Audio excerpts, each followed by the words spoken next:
Good morning po sa inyo mga kapatid. Pag-usapan natin muna ito hong si Bato de la Rosa.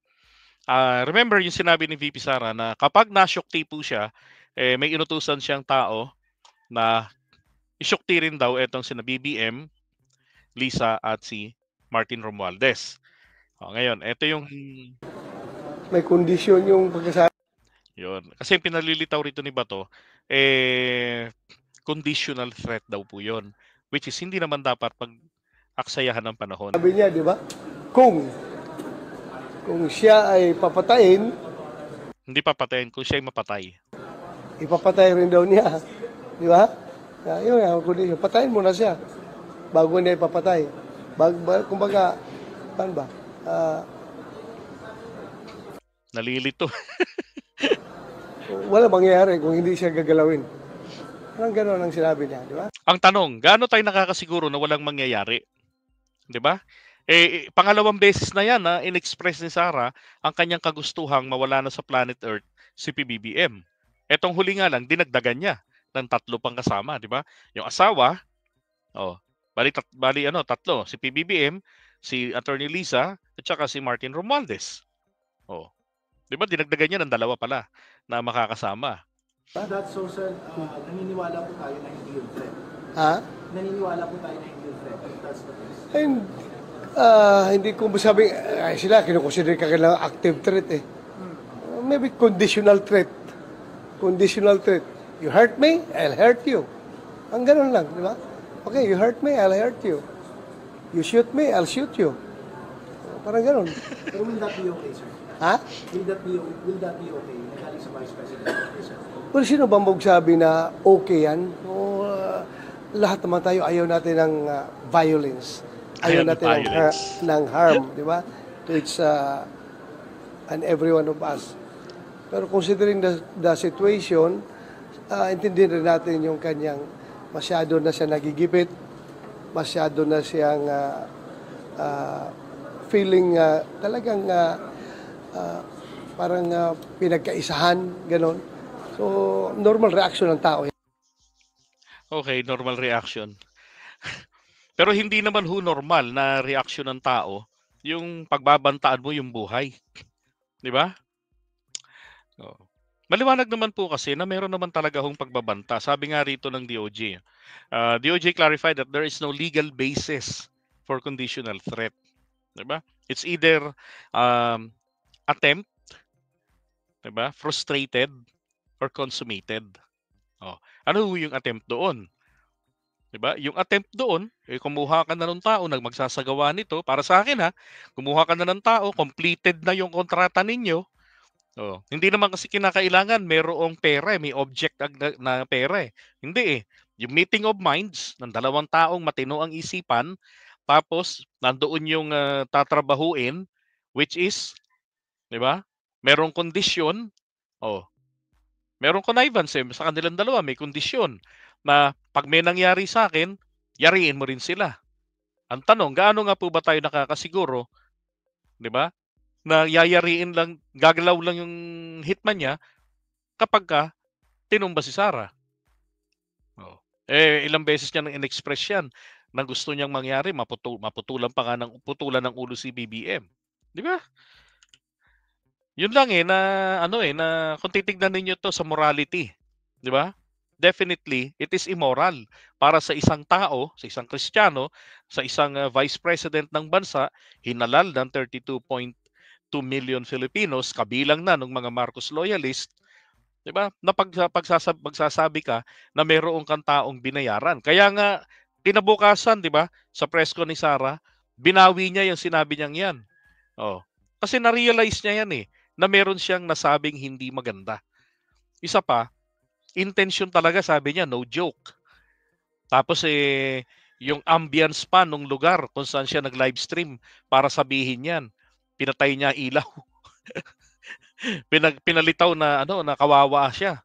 Inaapi, pinutulan ng ilaw. Sus Mariosep. Yeah, that's correct, Mishi. This is the second threat na ginawa ni Sarah. 'Di ba? Sinasabi niya na na abogada ako, alam ko kung alin ang ang legal at ang illegal. Yun nga eh, lalo hong makakapagdiin sa'yo yun kasi meron kang acts of discernment, di ba? Capable ka to say or determine what is bad or evil. Oh. Pero bakit mas pinili mo pa yung evil na magsalita ka ng ganun? No. Ito ay para sa akin, isa itong pagbabanta na dapat ay seryosohin, dapat ay mapanagot siya diyan. 'Di ba? Or else, ganun-ganun na lamang ba na itong mga politiko na 'to, 'di ba? Na dahil sila ay mga abogado, eh kakayan-kayanin na lang nila na mambuli, magbanta-banta na hindi sila mapapanagot, 'di ba? Lalo na yung mga nasa matataas na posisyon. So, ito po, it has nothing to do with the possible impeachment laban sa kanya. Okay? Wala tong kinalaman. This is supposed to be, or this must be a separate case laban po kay Sara Duterte. Maisampa ito ng ating Department of Justice. Now, balikan lang natin itong si Samuel Martires. Ang sabi nga ni Samuel Martires naman, mga kapatid, at any time daw po, sabi niya sa DOJ kay Andres, shut up. Sapagkat ito daw ombudsman, may kapangyarihan na at any time pa nga mag-take over ng anumang investigation na ginagawa sa mga kawani ng gobyerno. Bakit hindi ka nauna? Dapat nauna ka eh. 'Di ba? Totoo naman po 'yun. Yun ang tinadhana ng batas eh. Sila ang dapat na mag-handle ng mga reklamo laban po sa mga taong gobyerno, elected man or appointed. Oh, 'di ba? Pero halatang halata, sana maging fair. Sana kung may kasalanan, titignan mo lang naman doon eh. May kasalanan ba? May intention ba na gawin ito? Oh, meron eh, patunay. Dapat bang panagutin? Dapat panagutin. Paano yan? Mataas ang posisyon. Vice President, dapat panagutin. Panagutin. 'Di ba? Baka gumante yung mga DDS. Diharapin nila ang full force ng gobyerno at ng batas. Ganun lang naman yun eh. 'Di ba? Paano natin mapapatunayan na tayo po ay nasa demokratikong bansa kung umiiral naman po dito ang rule of mob. Yung mob, yung mga magugulong marami, mobocracy ang mangyayari sa atin. Instead of genuine democracy, what we will have is a mobocracy, a rule by a mob. Magugulo. 'Di ba? Kapag silang tinamaan, walang batas. Sila ang batas. Oh. Pag gusto nilang ilapat yung batas, bigla ka na lang magiging drug protector. Dadamputin ka, tapos tumba ka. Kasi kalabang ka pala sa politika. 'Di ba? At itong ginagawang pagtatanggol na to ni Bato de la Rosa, na conditional threat daw, obviously kasi, 'di ba? Nakapanig naman talaga diyan si Bato kila Sara, which is mali. Sana hindi na lang siya umimik kung meron siyang papanigan sapagkat siya hinalal po ng taong bayan. Kahit sabihin pa, na paano naman kaming mga DDS?